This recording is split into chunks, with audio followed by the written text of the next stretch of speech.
De volta aqui com vocês para continuar a nossa aula de redes de computadores.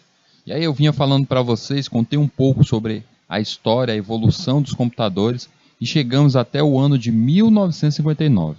Em 1959 a gente percebeu que nós tínhamos já o projeto do TX0, que foi um grande computador totalmente programável, com transistores, utilização de transistores, mas ele evoluiu, esse projeto evoluiu, chegando ao PDP-1.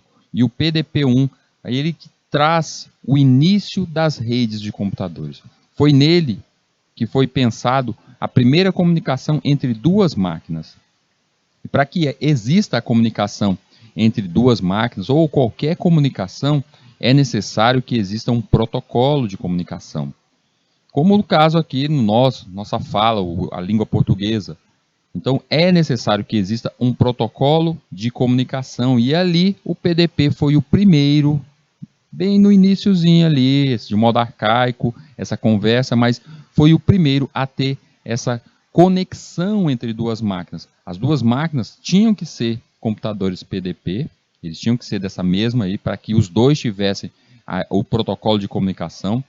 A comunicação não existia camadas, a gente vai ver, a gente vai falar ainda sobre o modelo OSI e o modelo TCP/IP, e vocês vão perceber que é distribuída em camada como a comunicação sai de nós, entra na máquina, chega até a segunda máquina e ali ela é desempacotada, ou seja, transforma-se de novo em algo próximo ao ser humano. Não existia essa comunicação desse modo, essas várias camadas. Era praticamente a camada máquina-máquina, só isso.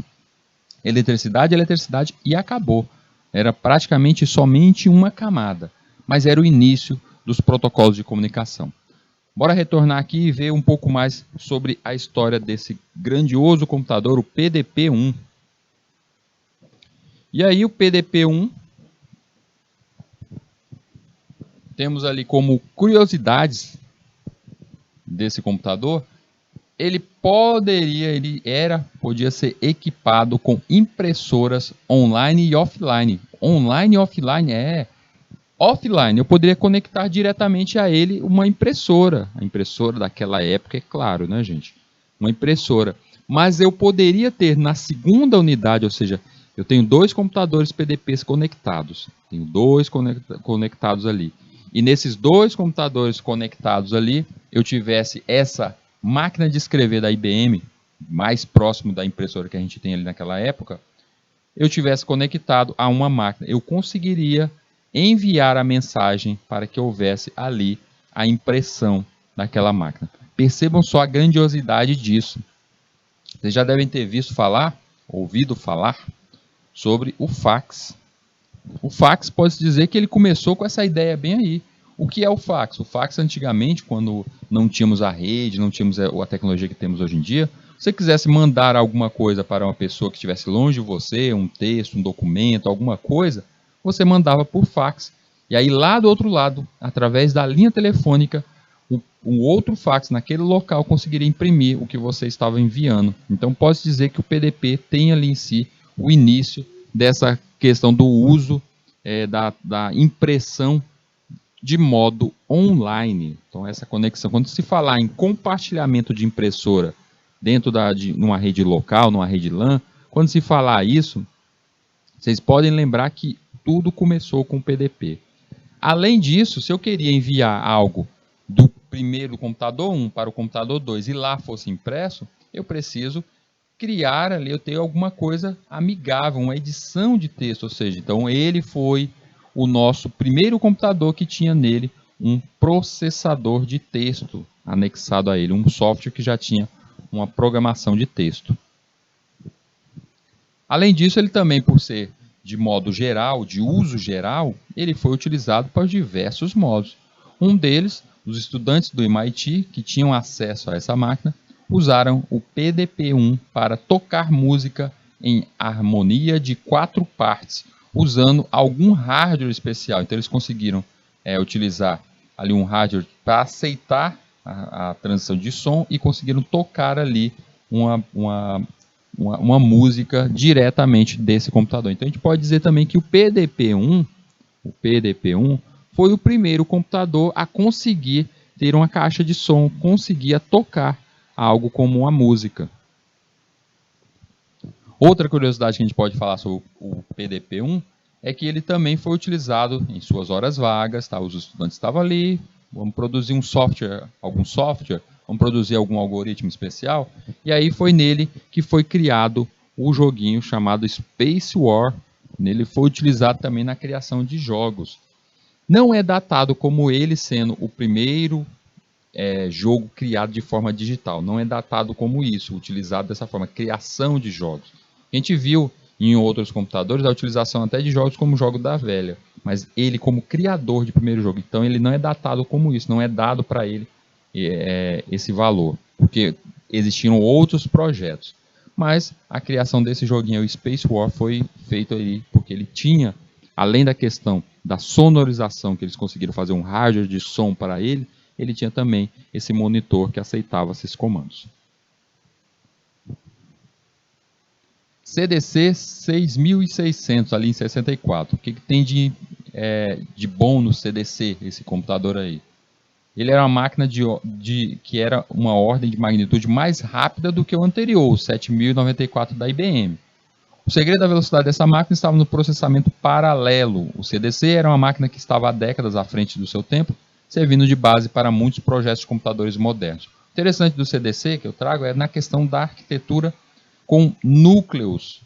Um processador com vários núcleos ou um computador que utilize vários processadores numa máquina. Então ele foi o primeiro computador que tinha ali, além de ter um núcleo de processamento, ele tinha vários núcleos, tinha mais de um núcleo de processamento. Então foi o primeiro computador que tinha mais de um núcleo para processar, no conceito de vários núcleos de máquina. E isso é interessante também, porque falado até na aula anterior, que a questão do uso de um sistema de comunicação entre máquinas depende muito do processamento da máquina. Depende muito da questão de processamento. Ela conseguir processar isso e haver o comando, hoje em dia até o empacotamento, para enviar esses dados para uma segunda máquina. Então, esse projeto aqui do CDC valeu muito também na questão sobre as redes. E aí chega a terceira geração com o circuito integrado, ou simplesmente o CI. Engenheiros do Texas Instruments desenvolveram o CI, circuito integrado, também conhecido como pastilhas e chips. Esses chips incorporavam numa única peça de dimensões reduzidas várias dezenas de transistores já interligados, formando circuitos eletrônicos complexos. Então a gente pode dizer que o CI, o que tem de grande importância? Ele diminuiu a questão das válvulas, que virou transistor, que agora chegou a esse chip, essa placa com diversos os circuitos ali, uma peça que poderia aceitar diversos transistores ao mesmo tempo. Então diminuiu muito mais o tamanho. Mas o que isso traz de influência real para nós aqui do mundo das redes? A gente pode dizer que esses chips, essas pastilhas, foi o início do que temos hoje em dia para processadores. O que temos na regra de processadores partiu justamente da terceira geração do circuito integrado. E além disso, a utilização disso que deu o pontapé inicial para que pudesse essas máquinas suportar muito mais código, suportar algoritmos bem maiores e esses algoritmos ter ali protocolo de comunicação. Então, o CI é um circuito eletrônico que incorpora miniaturas de diversos componentes, principalmente transistores, diodos, resistores e capacitores, gravados em uma pequena lâmina chip de silício. O chip é montado e selado em um bloco de plástico ou cerâmica com terminais que são conectados aos seus componentes por pequenos fios condutores. A gente pode dizer que o chip ou o circuito eletrônico mais visto, de maior importância que a gente vê em uma placa-mãe, é justamente a sua BIOS. Vocês devem recordar isso lá das aulas de arquitetura, quando foi explicado um pouco sobre BIOS, explicado um pouquinho sobre a questão do programa que inicia uma máquina, e esse assunto ainda vai ser muito falado também na sua disciplina de sistemas operacionais, porque ele está ligado à questão do iniciar de uma máquina ao seu sistema operacional. Tudo isso depende justamente de ter esse circuito integrado, de existir o CI. dele ter ali dentro uma memória que reserve um programa que tem ali um algoritmo. O IBM System 360, esse aqui também teve de grande importância, pois ele foi um dos computadores mais vendidos pela IBM para as empresas. O projeto é considerado por muitos como sendo um dos mais bem-sucedidos da história dos computadores, influenciando os desenhos de novas máquinas por anos a fios. E a gente vê até o modo esse daí, nessa imagem, nessa tela, a gente consegue perceber que ele parece muito mais com os computadores que a gente tem hoje em dia do que os que foram vistos até agora. A gente percebe lá o PDP com o seu monitor redondo, arredondado, o modo de alavanca, a gente percebe que ele é bem diferente, até as cores dele são, no caso do IBM System, ele trouxe ali justamente essa evolução no design dessas máquinas. 64, só para ajudar a questão da história também, trazer também junto, veio a invenção do mouse. O mouse ali nasceu em meados de 64, teve sua utilização mesmo a partir ali do meados de 75, 76, com o uso até mesmo de computadores como o Lisa, da Apple, mas ele foi criado ali em 64. Década de 70 tem início, estamos ainda na terceira geração. Outra coisa importante que aconteceu foi a utilização do disquete.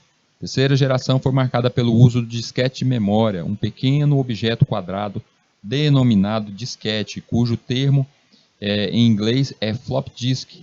É um disco flexível de mídia magnética removível com capacidade para armazenar dados. Tá ele aí. A gente tinha alguns tamanhos diferentes de armazenamento, mas em base ele serviria como uma memória secundária.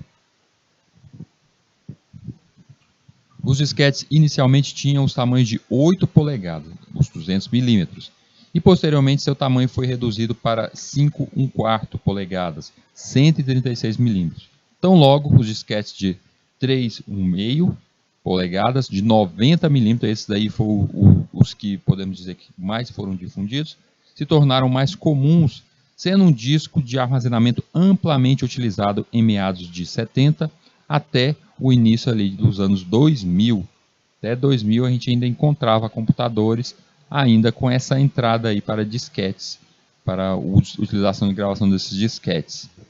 A tecnologia empregada na gravação dos disquetes é muito próxima, muito semelhante à dos HDs. Gravação de forma magnética, da mesma forma. 71 a gente tem ali a Intel 4004, já que falamos que o CIs evoluindo dava para construir processadores, a gente estava unindo isso, chegando aos processadores, a Intel iniciou essa empresa, a Intel criou o 4004. O primeiro microprocessador fabricado no mundo foi o Intel 4004, desenvolvido para Busicom, um fabricante de calculadora japonês. Os 4004 tinham 2.250 transistores e podiam executar até 90 mil operações por segundo, pois utilizavam ali 4 bits. Então eles tinham ali em si essa palavra interna de 4 bits e o primeiro processador foi criado para ser utilizado em calculadoras. Foi o início, o primeiro passo da Intel. As fitas magnéticas também eram utilizadas. Fita magnética, inclusive, em sua história, a gente vê que as fitas magnéticas não necessariamente nasceram ali na década de 70, mas elas foram utilizadas desde sempre. Mas, na década de 70 que ela teve um maior advento ali no seu uso junto à gravação de dados. O processamento aumentando era necessário, o uso de algumas técnicas de gravação de dados. Temos então o maior uso das fitas magnéticas em computadores. Então essas fitas magnéticas só foram utilizadas ali em meados da década de 70 porque o fluxo de dados estavam sendo criados programas, o fluxo de dados estavam sendo muito grande, então por isso era necessário mais do que simplesmente cartões ou até mesmo a utilização de disquete. Era necessário guardar isso em espaços que aceitassem espaços maiores, dados maiores. Mas fitas magnéticas vêm de muito tempo. A primeira aplicação da fita magnética foi o registro de áudio, razão pela qual ela foi inventada por Fritz Pflaumer em 1928 na Alemanha. ela descende da gravação em cabos magnéticos criado por Valdemar Poulsen em 1898. Uma grande variedade de equipamentos formado foi desenvolvida desde então. E a gente vê até que na criação do cinema em si, o jeito que as primeiras gravações de imagens, o cinema mudo, já utilizava fita magnética. Então a fita magnética já era um meio que nasceu há muito tempo anterior à criação do computador, mas é uma tecnologia que foi agregada à reserva de memória nos computadores. A gente tem ali em 72 o MITS 816, foi o primeiro microcomputador disponível para uso pessoal. Inclusive o MITS, esse computador, ele pode-se dizer que ele é um computador? Sim. Por quê? Porque acontecia um processamento interno a ele tinha ali dispositivo de entrada, tá lá, entrada de dados, e a gente tem a saída de dados. E ele tinha ali algo como uma memória. Hildo, isso aí é uma calculadora, exatamente. Uma calculadora, se ela tem esse conceito de entrada e saída de dados e ela faz um processamento, uma calculadora pode e deve ser considerada como um computador.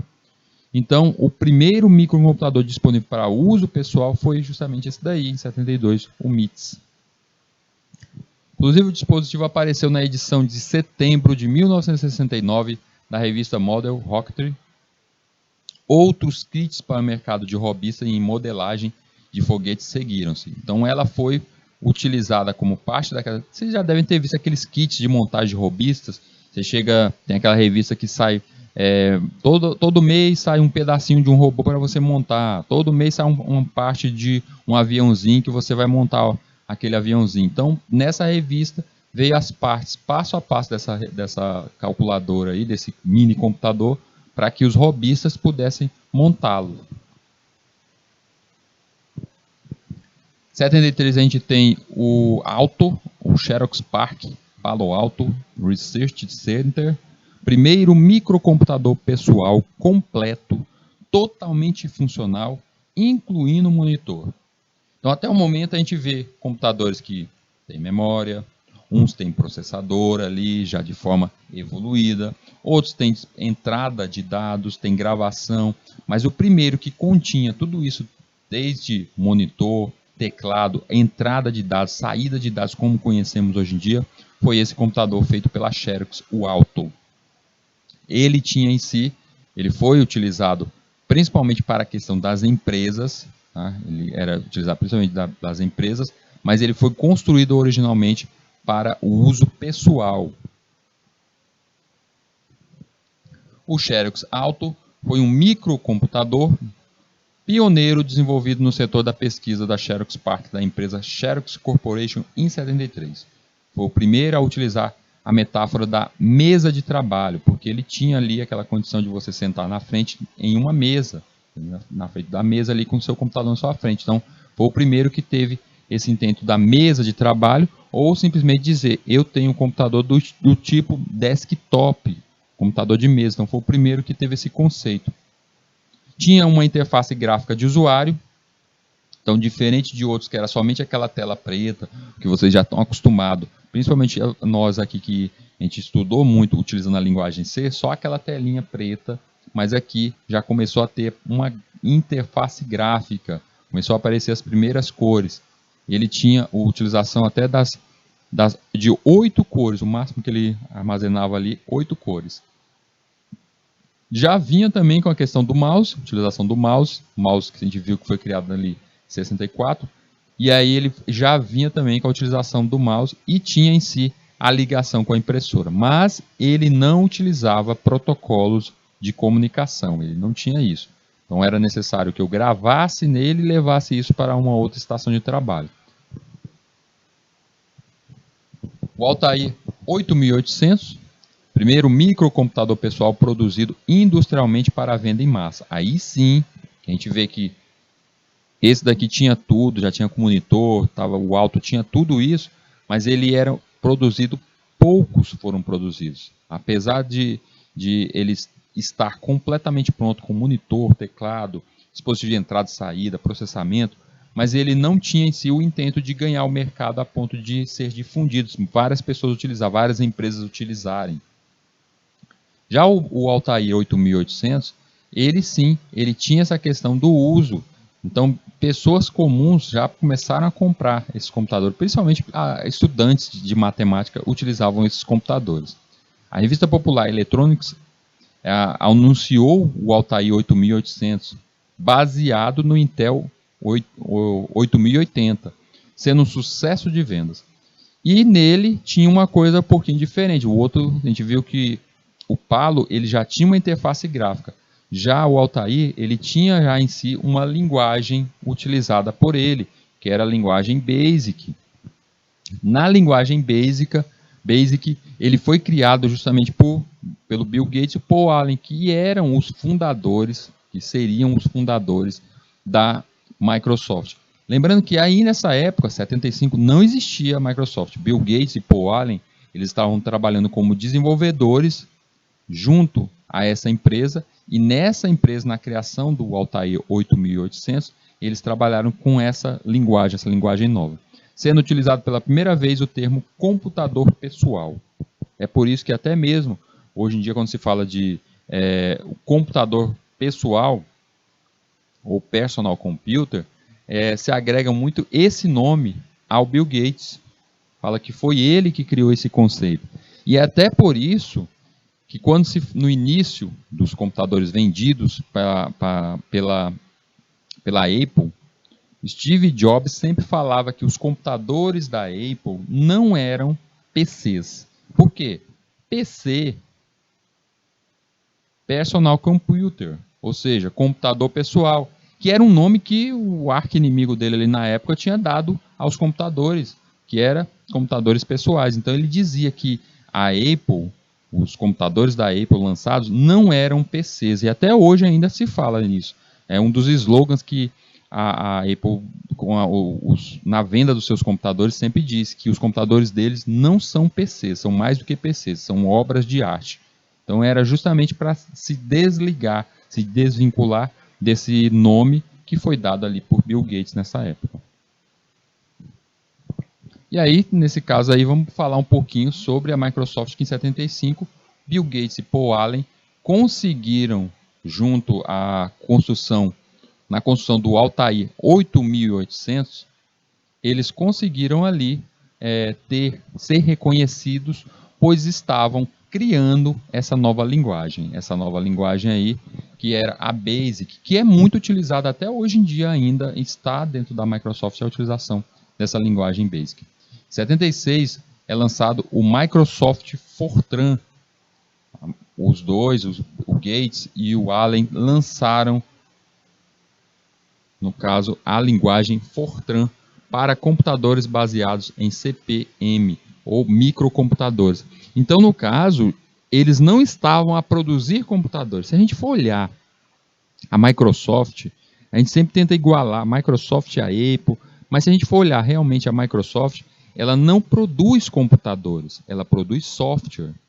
Enquanto a Apple, ela produz software também, mas ela produz computadores, ela constrói computadores novos. A Microsoft, ela nos últimos 10 anos, principalmente nos últimos 10 anos, que ela entrou nessa parte do hardware.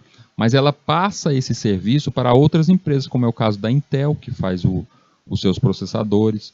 Então, ela trabalha com outras fabricantes, outras indústrias, mas a Microsoft em si mesmo, o foco dela sempre foi, o pensamento do Bill Gates sempre foi a questão do uso de softwares.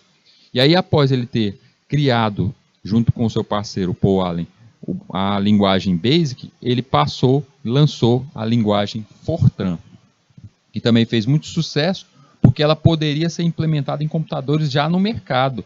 Computadores que já estavam ali, computadores da IBM, outros computadores, aceitaria que eram autoprogramáveis, que aceitava uma programação, eles já aceitariam essa linguagem nova aí. Como é o que a gente vê hoje em dia. Então, aí esse é um grande passo. A gente vê hoje em dia, tá aí você com o seu computador, com o seu smartphone, o professor vai ensinar a linguagem C e diz, instale o compilador de linguagem C. Você instala e você consegue produzir um algoritmo em linguagem C. Aí o professor vai começar a ensinar Python, programação para web. E ele fala para você que você deve instalar o compilador para essa linguagem. Então, o computador que temos hoje em dia, que aceita diversas linguagens, parte justamente desse conceito aqui que a Microsoft fez no lançamento dessas linguagens iniciais, que é a BASIC e depois a Fortran.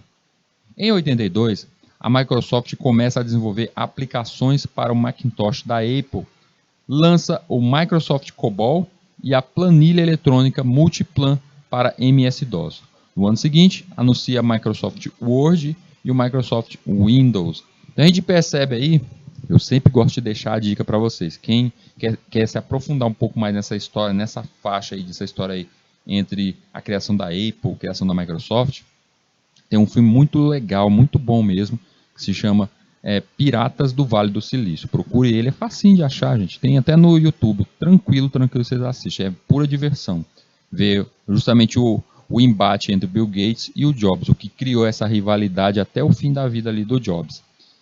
E aí, nessa época aí, o Bill Gates chegou a trabalhar para o Steve Jobs na construção de softwares para a Apple, para justamente o Macintosh, o computador da Apple naquela época. E aí nele, ele já tinha ali a programação COBOL, já tinha a primeira planilha eletrônica ali, que a gente sabe que hoje em dia é o Excel, que funcionava ali direto ali com execução direta pelo DOS.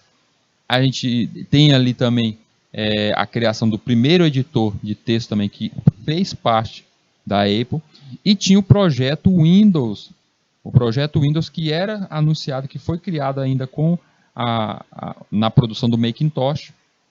Só que de repente a Microsoft é lançada como uma empresa mesmo, se desvencilha da Apple, fazendo ali o seu próprio sistema operacional. Ou seja, ele passou a perna mesmo no colega dele, no patrão dele, o Steve Jobs. Mas é bem interessante essa história aí, que procurem esse filme aí que é bem legal. E aí, em 85, a Microsoft e a IBM assinam um acordo para o desenvolvimento conjunto de um futuro sistema operacional. No mesmo ano, lança o Microsoft Windows 1.0. Até aqui, ó, vocês percebem que o Windows 1.0 ainda foi um trabalho em conjunto ali.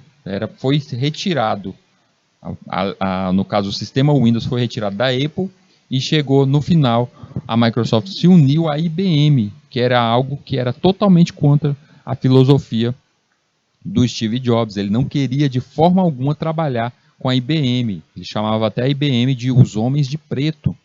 Ele não queria fazer essa ligação aí com eles. E aí o Bill Gates saiu com a Microsoft desse projeto junto à Apple e começou a trabalhar com a IBM e conseguiu lançar o Microsoft Windows 1.0, a primeira versão do sistema operacional da Microsoft. Em 87, a Microsoft compra o programa de apresentações PowerPoint e lança a planilha eletrônica Excel. Então a gente vê aí que o PowerPoint não foi original da Microsoft, ele comprou isso de uma outra empresa e lançou a planilha agora Excel, que a gente viu ali que na verdade ela já tinha sido criada, chamada de Multiplan. Ela tinha sido criada lá para a Apple. Então ele fez o lançamento agora como Excel, uma planilha também, seguindo os mesmos moldes da Multiplan. Em 1988, a Apple acusa, eu acho até que demorou demais, acusa a Microsoft de plágio sobre o seu Macintosh OS, o sistema operacional que estava ali dentro da Apple, que inicialmente foi criado ali junto no projeto. O Bill Gates estava trabalhando nesse projeto, então ele entendia muito das raízes desse sistema operacional e ele lança o próprio dele antes, em 85, 3 anos antes, ele lança o Windows 1.0. Eu já devo ter falado isso para vocês outras vezes. Uma versão de um sistema operacional, seja ele qual for, um grande projeto, um sistema operacional, um jogo, ele não é feito rápido como eu quero que daqui 3 meses esteja pronto. Não, leva-se anos. No caso da uma versão de um Windows para outro, sistema operacional para outro, chega a levar até 5 anos de produção de trabalho árduo para ser lançado um sistema operacional como esse. E aí, nesse caso aí, a Microsoft conseguiu lançar 1.0, a Apple levou um tempo maior para lançar o seu sistema operacional e é por isso que ela acusou ali de plágio em tudo que ela tinha no seu sistema operacional. Só que aí isso acabou transformado num acordo no final, né? Chegou a transformar num acordo, porque a Microsoft chegou, o Bill Gates chegou a demonstrar que o projeto inicial do Windows veio daquele computador lá atrás, o Xerox Alto. Veio daquilo dali, ou seja, originou daquilo dali. Então, se você quiser Macintosh, se você, Steve Jobs, quiser processar alguém, vai processar a Xerox lá atrás, vai processar eles. E aí, nesse caso, acabou que eles terminaram num acordo ali e anos depois eles voltaram até a trabalhar junto. Na verdade, o próprio Steve Jobs, em certo momento, ele foi destituído como líder ali da empresa dele, da Apple, e chegou a trabalhar junto ao Bill Gates na Microsoft. Mas isso é uma história bem legal, é por isso que eu falo para vocês, vai lá, assiste esse filme, é muita diversão. Final de semana está chegando aí, hoje é sexta-feira, procurem, tem lá no YouTube, tranquilão, assista, muita pipoca, diversão. Motorola 68.000, ali em 76. A gente volta um pouquinho, a gente chegou até 78 ali no embate das duas grandes empresas. 76 eu tenho ali o lançamento do Motorola 68.000. O que tem de grandioso quanto ao Motorola 68.000? Ele tem uma velocidade, o seu processador era uma velocidade muito superior à de todos os concorrentes. A parte de processamento de todos os outros computadores que tivesse naquela época não chegava nem próximo do que o Motorola 68.000 estava ali naquele instante. Então, durante a década de 80, mais especificamente a partir da sua metade, os 68.000 passaram a ser empregados em computadores pessoais e domésticos, começando com o Apple Lisa, ou seja, a Apple percebeu, eita, esse processador é muito bom, vou utilizar ele aqui nos meus computadores. Então trouxe ele para trabalhar junto ao Apple Lisa nesse computador e sendo precedido do Commodore Amiga, Atari ST e a Sharp X68000. A gente já vê outras duas marcas, a Atari, que acabou partindo para o mundo dos consoles, e a Sharp seguindo para o mundo até mesmo de TVs e outros eletrodomésticos. Mas que trabalhavam também com esse caso de processamento. Já que eu puxei um pouquinho, falei um pouquinho sobre a Microsoft, deixa eu falar um pouquinho sobre a Apple também. A Apple foi ali fundada em 76, 1º de abril de 76, fundada, tá? Mas o trabalho do Steve Jobs já vinha pelo menos desde a década de 70, desde o início de 1970, quando ele começou dentro da universidade. Foi incorporada 3 de janeiro de 1977 a empresa e foi anteriormente denominada como Apple Computer Inc. Então, inicialmente, o primeiro nome dela era só Apple Computer. Por motivos tão variados como a sua filosofia de design estético completo até suas campanhas de publicidades distintas, a Apple estabeleceu uma reputação única na indústria de eletrônicos de consumo. A Apple sempre, uma coisa você pode falar, você pode dizer que os produtos da Apple são extremamente caros, não dá para me comprar um iPhone, não dá para me comprar os computadores, os produtos dele. Mas uma coisa que você tem que ver é a questão sobre a qualidade dos produtos.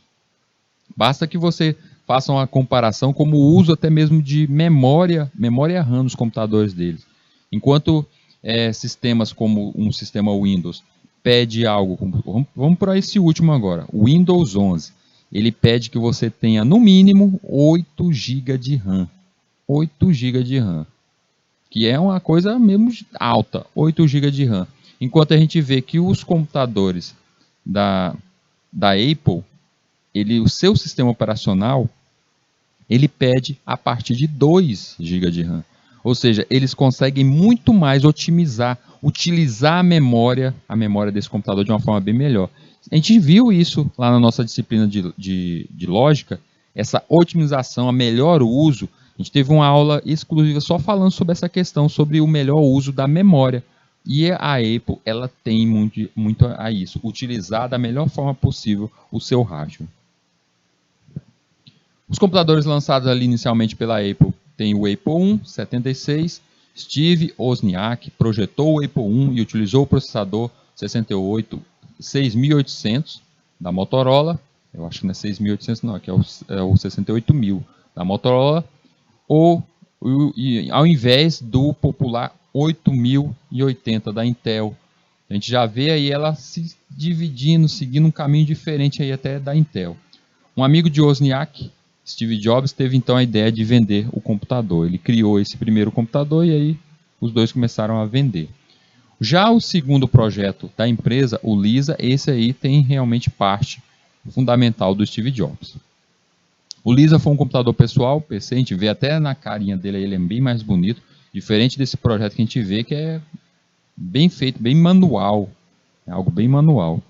Mas o Lisa, ele tem em si uma estética bem mais, uma beleza bem maior. Já vinha ali com monitor, entrada para disquete, tinha a questão do entrada para mouse, impressora, teclado, ou seja, era a questão de entrada e saída já estava bem resolvida nessa máquina. E ela tinha em si a questão do uso da interface que foi inspirada nas estações de trabalho da Xerox. E aí vocês já veem aqui, se ela mesmo define aqui que o Lisa, ele utilizava já a interface inspirada nas estações da Xerox, lembra lá que eu falei do Palo? Por isso que eu disse que ele tem grande importância nesse momento aí.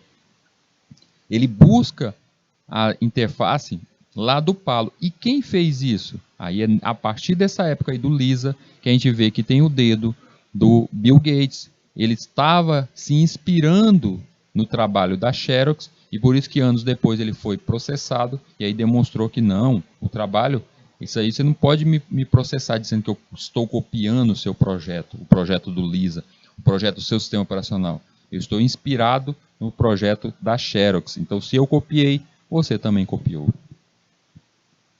A ideia por trás do Lisa era tornar os computadores mais fáceis de usar, aumentando assim a produtividade. O projeto Lisa começou em 1978. Steve Jobs, cofundador da Apple, participou de seu desenvolvimento até 82, quando se juntou ao projeto do Macintosh, que seria justamente a substituição. Além do mais, a Apple, o Apple Lisa e o Macintosh foram duas equipes criadas dentro da mesma divisão, lá dentro da mesma a empresa, a Apple Inc. Então, existiam os dois projetos que estavam concorrendo ali.